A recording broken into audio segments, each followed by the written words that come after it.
Peace to you and all good. I'm Father Francisco Nahoe of the Order of Friars Minor Conventual. We were founded in the year 1209 by St. Francis of Assisi, the central figure of Paradiso 11. Of all the medieval characters whom Dante treats at length in the Divine Comedy, we'd be hard-pressed to find someone of greater contemporary impact and relevance than St. Francis. This magnificently Dantesque city stands as a testament to his influence in world culture. It's named for him, as are hundreds of other locations throughout the world.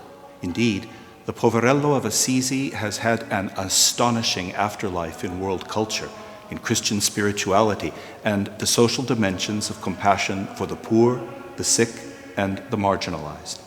Even the vernacular eloquence of which Dante himself was so great a proponent finds an early attestation in the Laude of St. Francis.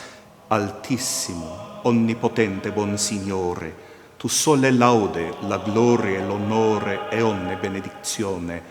A te solo altissimo se gonfano, e nullo ommo e ne digno temento vare. Laudato siemi Signore cum tutte le tue creature.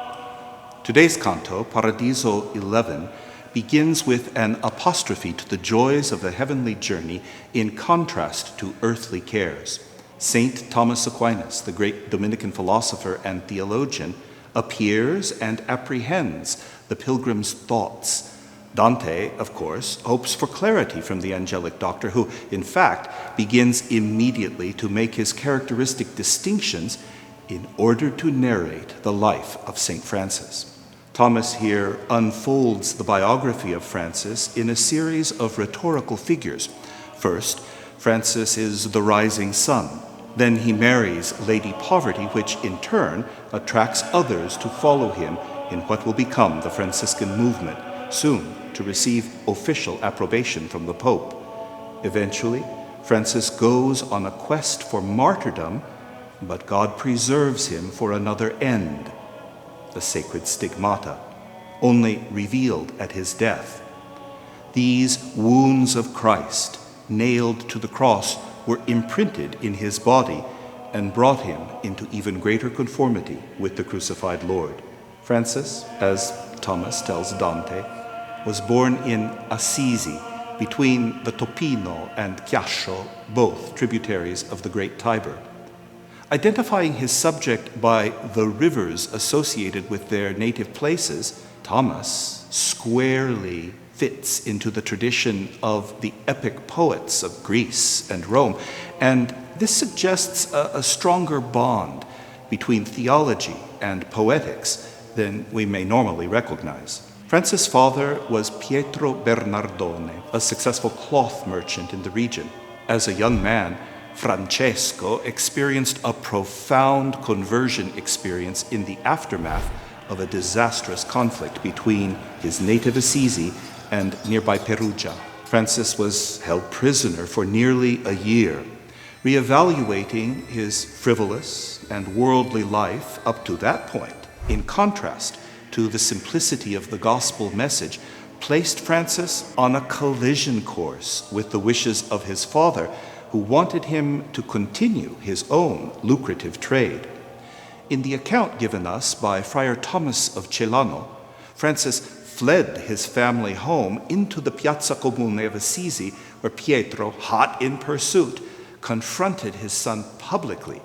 He pointed out, quite rightly, that Francis owed all his material possessions, even the clothes on his back, to his father's wealth. Acknowledging his father's claim, Francis, in the midst of the gathering crowd, stripped his clothes and, naked, gave them back to his father. Our contemporary sensibilities read this scene as the actions of a bratty smart aleck with poor boundaries, but his contemporaries, and the poet Dante himself, saw in it a genuine act of respectful self-abnegation before a father making demands that the son could not in conscience accept. Witnessing this scene, the Bishop of Assisi took off his own mantle and clothed Francis with it. Later, while St. Francis prays before the cross of San Damiano, Christ himself speaks to him and tells him, "Rebuild my church." Francis' path thereafter is a rebuilding of the mystical body of Christ, first and foremost in his own life of discipleship and Christian witness. In this canto, St. Thomas Aquinas alludes to the pious legend of Pope Innocent's dream. He saw the Lateran Basilica of St. John, the head and mother of all churches in the Latin West, trembling and falling into ruin. Suddenly, two figures, one in a dark gray habit and the other in black and white, rushed from either side to support the collapsing structure. As Thomas puts it to Dante, divine providence ordained two princes, Seraphic Francis and Cherubic Dominic, to initiate the spiritual and practical reforms that would rescue the church. Because they both appear on the scene at the moment, St. Thomas tells Dante that we speak of both when praising one. Indeed, the Roman liturgy names them together in the Litany of Saints. Friars preachers call Francis Father, even as we, Friars Minor, invoke Father Dominic. At this stage, as Thomas tells Dante, the earliest followers of Francis begin to appear on the scene. St. Bonaventure wrote, "The reason that made me love the order of Blessed Francis is that from its very inception it resembled the life of the Church. First, simple men, later, learned doctors." This canto in the Paradiso and the next reveal a chiastic structure. In 11, a Dominican doctor, St. Thomas Aquinas, lauds St. Francis but censures contemporary Dominicans. In 12, a Franciscan doctor, our Bonaventure, praises Dominic while condemning Franciscans of that day. We're going now across the bay to visit Father Augustine Thompson of the Order of Preachers. Father Augustine is a Dominican scholar, the author of a very well-received contemporary biography of St. Francis, and soon to be the new president of the Pontifical Institute of Medieval Studies in Toronto. Father, you've pointed out that the allegorical wedding of St. Francis to Lady Poverty begins to appear in the literature only after his death in 1226. That is correct. In the old days, it used to be thought that the first document that included this trope was the Sacrum Commercium, and it was dated to about a year or two after his death. Modern scholarship has now recognized that that date is wrong, and it actually doesn't appear until the 1250s. And what interest do you think the Middle Ages after Francis would have had in that particular kind of marriage? Well, this kind of mystical marriage is a common trope in courtly love literature. And so Dante came out of that environment himself. He wrote for poets who were involved with that. So for Dante, literarily, it's a natural choice. We can think of him and Beatrice, for example. The Dolce Stil Novo. Exactly. As for the Franciscans, and this is, I'm just going to take a guess here, by the 1240s to 50s, the Franciscan order is attracting far more aristocratic men who come from a background where they would have been acquainted with or even read chivalric or courtly love literature.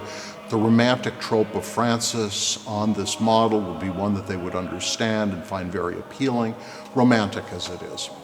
Francis dedicated himself to a life of prayer and solitude.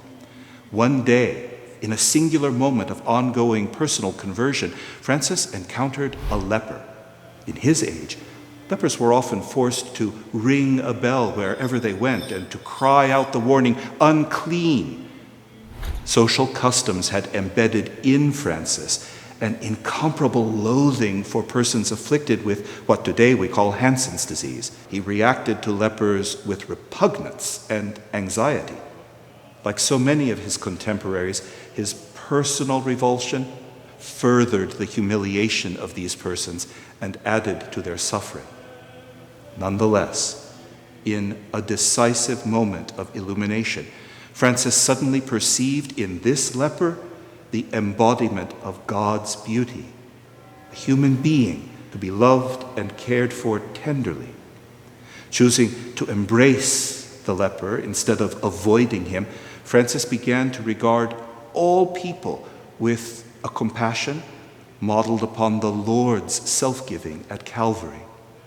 Later, as a community of brothers, the friars nursed and bathed the lepers, beginning the Franciscan tradition of special attention to the poor and outcast. Aflame with desire to preach the gospel and win the prize of holy martyrdom, St. Francis decided to preach in the Muslim world.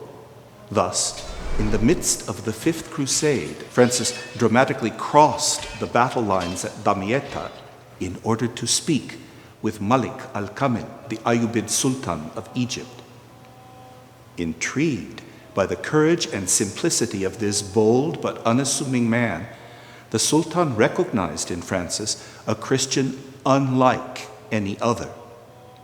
In their meeting, the hagiographers report that Malik al-Kamil was moved by his words and listened to Francis very willingly.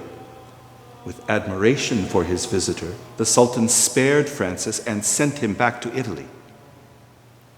Playing on the sound of the word Assisi, St. Thomas refers to Francis' place of birth as Ascesi, which means I have risen. In other words, Dante has Aquinas identify Francis with the messianic figure who will reconsecrate the temple. In the prophet Zechariah, it is written, Ecce vir oriens nomen eus, behold the man, east is his name.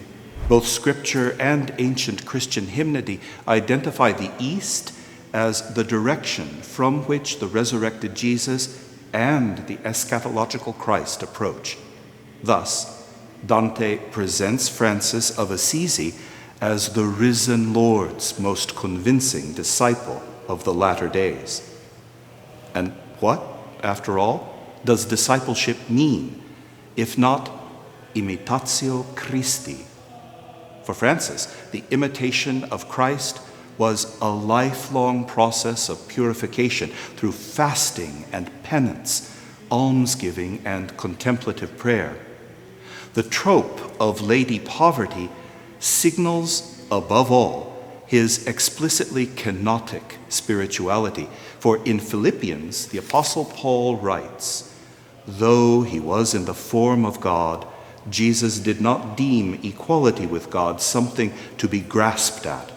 Rather, he emptied himself and took the form of a slave, being born in the likeness of men. During the Lent of 1224, 2 years before his death, his mind and heart turned frequently to meditate upon the suffering of Christ and his obedience to the Father. Retreating with Friar Leo into the wilderness, Francis agonized over the great pain that Jesus experienced and thanked our Lord for the supreme sacrifice that he had endured.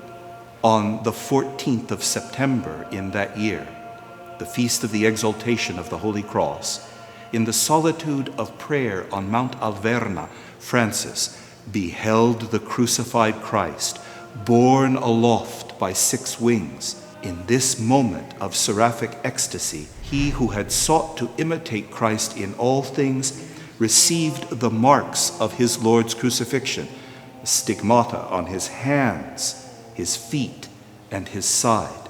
And so, when the world was growing cold, Christ renewed the marks of his passion in the flesh of St. Francis to rekindle our love for God. By bearing the marks of the crucifixion in his body, Francis experienced an even deeper union with the Lord Jesus. Thus, the Word of God whom Francis had cherished both as the child of Bethlehem and as the victim at Calvary, brought the saint at last into perfect conformity with himself.